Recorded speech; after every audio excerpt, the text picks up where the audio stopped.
Hello guys, Gayatri विद्या मंदिर सांचौर के YouTube channel पे आपका स्वागत है। आज के इस सेशन में हम डिस्कस करेंगे 14 चैप्टर जो है एटॉमिक फिजिक्स। लेकिन इस चैप्टर को स्टार्ट करने से पहले अगर अभी तक आपने मेरे टेलीग्राम ग्रुप को ज्वाइन नहीं किया है तो डिस्क्रिप्शन बॉक्स में दिए गए लिंक पर जाकर उससे जुड़िए, क्योंकि जो भी वीडियो लेक्चर यहाँ पे डिलीवर होगा उसका PDF कंटेंट आपको मेरे टेलीग्राम ग्रुप पे मिल जाएगा, तो वहाँ से आप अपना फेयर काम शुरू कर सकते हैं। चलिए शुरू करते हैं एटॉमिक फिजिक्स। देखिए, इस सेशन में हम इंट्रोडक्शन के बारे में डिस्कस करेंगे कि एटॉमिक फिजिक्स बेसिकली क्या है और हम इसमें कौन कौन से टॉपिक पढ़ने वाले हैं। तो सबसे पहले हम अगर देखें तो प्रत्येक पदार्थ, चाहे वो बड़ा हो या छोटा हो, छोटे छोटे कणों से ही मिलकर बना होता है। मान लीजिए हमारे पास अगर कोई पदार्थ है और उसको हम तोड़ते जाएं, मतलब उसके टुकड़े करते जाएं, तो जब तक हम उसके टुकड़े करते रहेंगे एटलीस्ट एक पोजीशन ऐसी आएगी जब हमारे पास ऐसा टुकड़ा बचेगा उसका जिसको हम नहीं तोड़ पाएंगे, यानी कि एक ऐसा कण हमारे पास बच जाएगा जो अविभाज्य होगा, यानी तोड़ते जाए तो अंततः एक ऐसा टुकड़ा बनेगा जिसको फिर हम नहीं तोड़ सकते। यही सेम थ्योरी और फिलोसफी काफ़ी सारे दार्शनिकों के दिमाग में आई और उन्होंने इसके आधार पर ही एटॉमिक फिजिक्स की नींव रखी। किस प्रकार से? इसमें सबसे पहले जो काम करने वाले फिलोसोफर थे वो इंडियन थे, जिनका नाम था महर्षि कणाद। तो सबसे पहले एटॉमिक फिजिक्स का जो बेस हम मानते हैं वो महर्षि कणाद थे, ठीक है। अब इन्होंने क्या बताया? महर्षि कणाद ने ये बताया कि प्रत्येक पदार्थ जो है वो अविभाज्य सूक्ष्म कणों से मिलकर बना होता है और उस अविभाज्य सूक्ष्म कण को इन्होंने अणु का नाम दिया, ठीक है। तो महर्षि कणाद ने जो अविभाज्य सूक्ष्म कण होते हैं, अविभाज्य सूक्ष्म कण, उन्हें अणु का नाम दिया, ठीक है। लेकिन महर्षि कणाद के बाद जो पहले साइंटिस्ट थे जिन्होंने एटम के बारे में, परमाणु के बारे में बात करी, वो थे डाल्टन, ठीक है। तो डाल्टन पहले ऐसे साइंटिस्ट थे जिन्होंने परमाणु के बारे में बात करी। उन्होंने भी सेम यही फिलॉसफी दी कि प्रत्येक पदार्थ अनेक अविभाज्य सूक्ष्म कणों से मिलकर बना होता है और उन अविभाज्य सूक्ष्म कणों को इन्होंने परमाणु नाम दिया, ठीक है। परमाणु यानी परम अणु, जिसे हम एटम कहते हैं, ठीक है। अब ये जो एटम है इसके बारे में अलग अलग साइंटिस्ट ने अपने अपने समय पर खूब सारी बातें करी। कुल मिला के हमें ये पता चलता है कि प्रत्येक पदार्थ छोटे छोटे अविभाज्य कणों से मिलकर बना होता है, जिन कणों को हम और ज़्यादा नहीं तोड़ सकते हैं, और उन्हीं कणों को हम परमाणु कहते हैं सरल शब्दों में, ठीक है। अब देखिए 1887 में एक ब्रिटिश साइंटिस्ट थे जिनका नाम था जे थॉमसन। बहुत जनों ने आप में से इनका नाम सुना होगा और काफ़ी पॉपुलर नाम है जे थॉमसन। तो वो 1887 के ड्यूरेशन में कुछ एक्सपेरिमेंट्स कर रहे थे, विद्युत विसर्जन नली से रिलेटेड कुछ एक्सपेरिमेंट्स, और उन एक्सपेरिमेंट्स में उन्होंने कैथोड किरणों की खोज की। तो पहले हम उस एक्सपेरिमेंट का एक हल्का फुल्का ओवरव्यू कर लेते हैं। देखिए किस प्रकार का एक्सपेरिमेंट में उन्होंने एक निर्वात नली ली और इस निर्वात नली में दो इलेक्ट्रोड रखे गए, ठीक है। मेटल इलेक्ट्रोड्स दो रखे गए इस प्रकार से। ये दो मेटल इलेक्ट्रोड्स को बाह्य परिपथ में हाई वोल्टेज से जोड़ा गया, इस प्रकार से हाई वोल्टेज से उसको जोड़ा गया। तो बैटरी का जो नेगेटिव टर्मिनल होता है वो जिससे जुड़ा होता है उसे अपन कहते हैं कैथोड, ठीक है। बैटरी का जो नेगेटिव टर्मिनल होता है उसे हम कहते हैं कैथोड। ये नेगेटिव टर्मिनल और ये पॉजिटिव टर्मिनल। तो जो इलेक्ट्रोड बैटरी के नेगेटिव टर्मिनल से जुड़ा होता है उसे कैथोड कहते हैं, ठीक है। It is said to be cathode. देखिए फिजिक्स की मैं बात कर रहा हूँ, केमिस्ट्री में कैथोड एनोड का थोड़ा अलग सेंस होता है। फिजिक्स में बैटरी के नेगेटिव टर्मिनल से जो इलेक्ट्रोड जुड़ता है उसे कैथोड कहते हैं और बैटरी के पॉजिटिव टर्मिनल से जो जुड़ता है उसे एनोड कहते हैं, ठीक है। तो इस स्थिति में उन्होंने क्या देखा, ये जो ट्यूब है वो वैक्यूम ट्यूब है, मतलब निर्वात नली है, निर्वात ट्यूब। निर्वात का मतलब इसमें कोई पार्टिकल नहीं है। तो इस पूरे अरेंजमेंट में यहाँ पर इस एनोड के चारों ओर एक ZnS का पर्दा रखा गया, ठीक है। जिंक सल्फाइड का पर्दा मैं यहाँ पे रख देता हूँ, चलिए। ये जिंक सल्फाइड का पर्दा रखा गया यहाँ पे।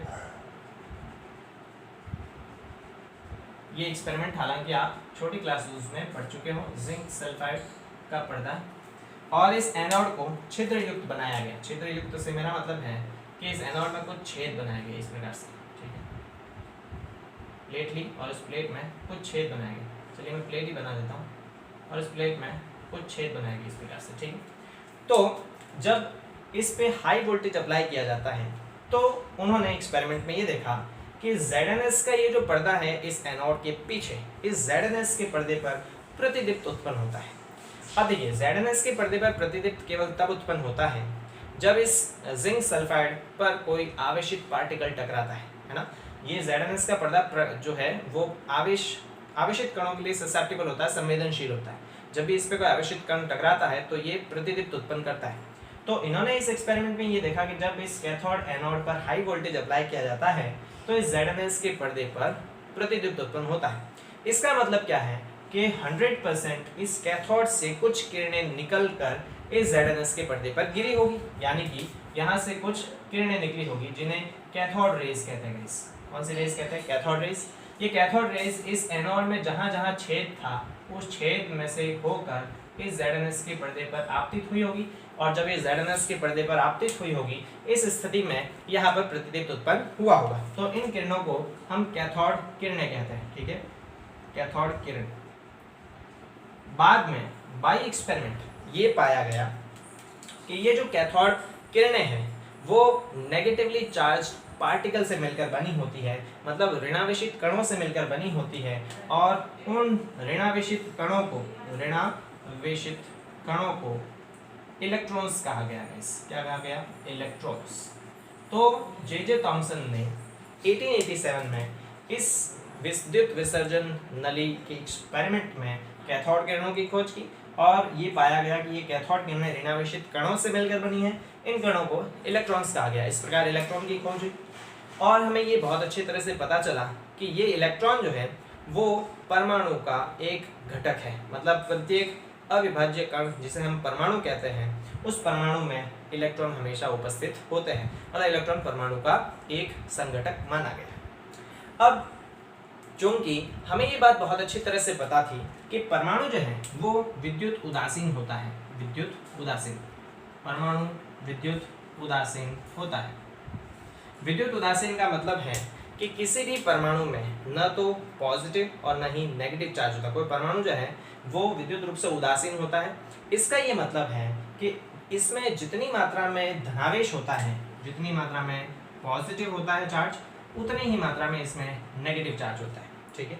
तो हमें ये तो बहुत अच्छी तरह से पता चल गया था कि परमाणु में इलेक्ट्रॉन होते हैं जो ऋणावेशित होते हैं, और चूंकि कोई भी परमाणु हमेशा विद्युत उदासीन होता है, मतलब इसमें जितनी मात्रा में पॉजिटिव चार्ज होता है उतनी ही मात्रा में इसमें नेगेटिव चार्ज होता है ना। आपने जब इलेक्ट्रोस्टैटिक पढ़ा है उसका पहला चैप्टर जो है उसमें इसके बारे में डिस्कस किया जाता है।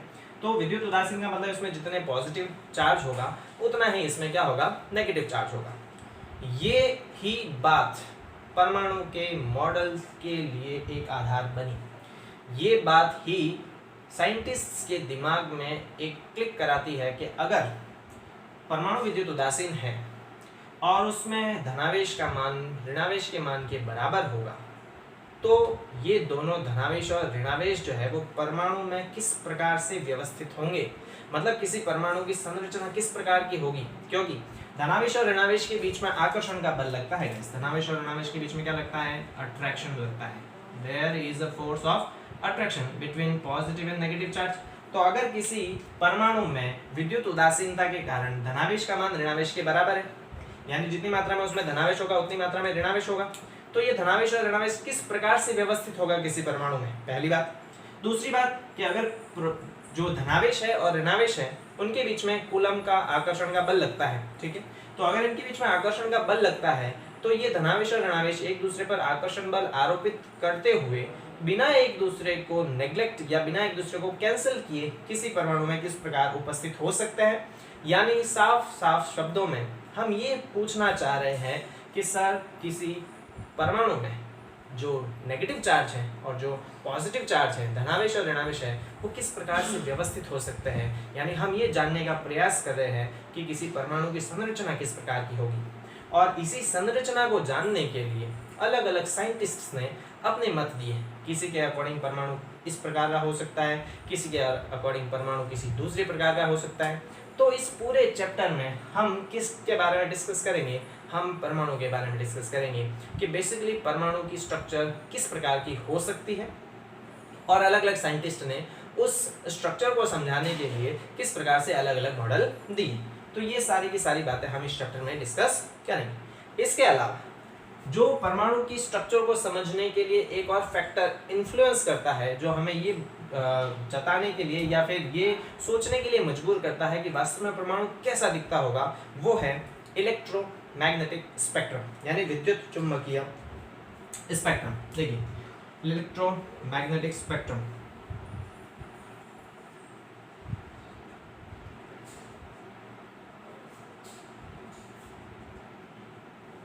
समझिए, इलेक्ट्रोमैग्नेटिक स्पेक्ट्रम भी एक ऐसा इंपॉर्टेंट टॉपिक है जो हमें ये सोचने पर मजबूर करता है कि वास्तव में परमाणु किस प्रकार का दिखता होगा या परमाणु की संरचना किस प्रकार की होगी।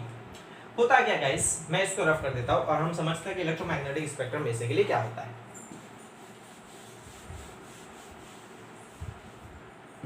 इलेक्ट्रोमैग्नेटिक स्पेक्ट्रम जो है वो एक रंगों का विशेष क्रम होता है। अब ये प्रत्येक तत्व के लिए अलग अलग हो सकता है। हम किसी एक तत्व के इलेक्ट्रोमैग्नेटिक स्पेक्ट्रम की बात करिए, किसी तत्व के स्पेक्ट्रम की बात करें, ठीक है। मैं इलेक्ट्रोमैग्नेटिक स्पेक्ट्रम कहूँ या स्पेक्ट्रम कहूँ, कोई ज़्यादा विशेष फर्क नहीं है, मैं स्पेक्ट्रम पे ज़्यादा जोड़ देता हूँ और समझे क्या होता है। हम क्या करें, अगर किसी निर्वात नली में, निर्वात नली ना कह के मैं इसको केवल ट्यूब कह दूँ जो कि है लोअर प्रेशर ट्यूब। क्या है guys, it is a low pressure tube. किसी एक नली में अगर दाब का मान बहुत कम हो और कम दाब पर इसमें मान लेते हैं कि कोई गैस भरी हुई है, ठीक है। तो जब कम दाब पर गैस को फिल किया जाता है तो इस स्थिति में क्या होता है, गैस के जो अणु या परमाणु होंगे वो एक दूसरे से अलग अलग हो जाएंगे, ठीक है। अलग अलग इसलिए होंगे क्योंकि हम जानते हैं कि दाब बढ़ाने से आयतन घटता है और दाब घटाने से आयतन बढ़ता है। तो कम दाब पे जब अपन इसमें गैस को फिल करेंगे तो इसके जितने भी अणु परमाणु है वो एक दूसरे से डिस्टेंस हो जाएंगे, उनके बीच दूरी बढ़ जाएगी।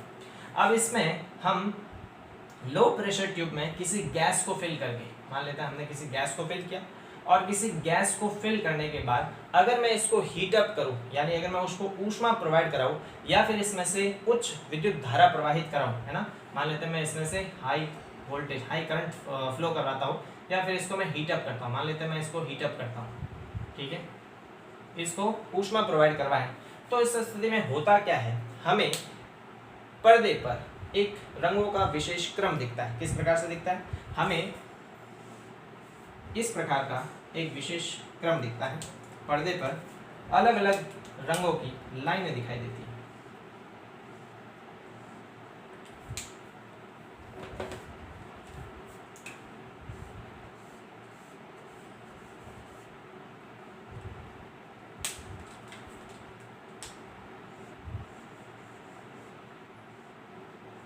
ठीक है, तो हम क्या देखते हैं कि अगर किसी ट्यूब में लो प्रेशर पर किसी गैस को फिलअप करके इसे हीट अप किया जाए, इसको ऊष्मा दी जाए, उस स्थिति में पर्दे पर हमें ब्लैक कलर की स्क्रीन पर कुछ चमकीली लाइनें नजर आती हैं और इन चमकीली लाइनों को हम स्पेक्ट्रम कहते हैं, ठीक है। तो ये स्पेक्ट्रम जो है वो प्रत्येक पदार्थ का, प्रत्येक तत्व का अलग अलग होता है। हाइड्रोजन का अलग होता है, हीलियम का अलग होता है। अलग अलग गैस के लिए इस स्पेक्ट्रम में रेखाएं जो हमें दिखती है, चमकीली रेखाएं, वो भी अलग अलग आती है। देखिए अभी आपको आपकी स्क्रीन पर एक उत्सर्जन स्पेक्ट्रम दिख रहा होगा, ठीक है।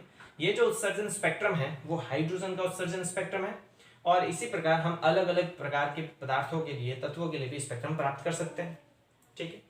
चलिए, तो ये जो स्पेक्ट्रम आपको दिख रहा है, ये स्पेक्ट्रम कब प्राप्त होता है, जब गैस को लो प्रेशर पे ट्यूब में अपन फिल करके उसको हीट अप करते, तो उसमें से ये विशेष रंग उत्सर्जित होते हैं, इसे हम स्पेक्ट्रम कहते हैं। ये स्पेक्ट्रम क्यों उत्सर्जित होता है, यानी कि ये स्पेक्ट्रम उत्सर्जित होने का कारण क्या है, ये स्पेक्ट्रम उत्सर्जित होने का कारण भी पता लगाने के लिए हमें परमाणु की स्ट्रक्चर जानना इंपॉर्टेंट है। तो इन सभी कारणों के कारण हमें कहीं ना कहीं परमाणु के स्ट्रक्चर समझने के लिए मजबूर होना पड़ा और हमें इस स्ट्रक्चर को समझाने के लिए अलग अलग साइंटिस्ट्स ने अपने अपने हिसाब से परमाणु का मॉडल प्रस्तुत किया। तो इस चैप्टर में हम उन्हीं परमाणु के मॉडल के बारे में डिस्कस करेंगे। जिसमें सबसे पहले जे थॉमसन का परमाणु मॉडल देखेंगे, फिर हम रदरफोर्ड का परमाणु मॉडल और नील्स बोर का परमाणु मॉडल देखेंगे। उसके अतिरिक्त भी परमाणु मॉडल बहुत सारे हैं, है ना। नील्स बोर के बाद भी परमाणु मॉडल हैं, लेकिन हम उनके बारे में यहाँ चर्चा नहीं करेंगे। जो आपके सिलेबस में दे रखा है उसी के बारे में डिस्कस करेंगे, ठीक है गाइस।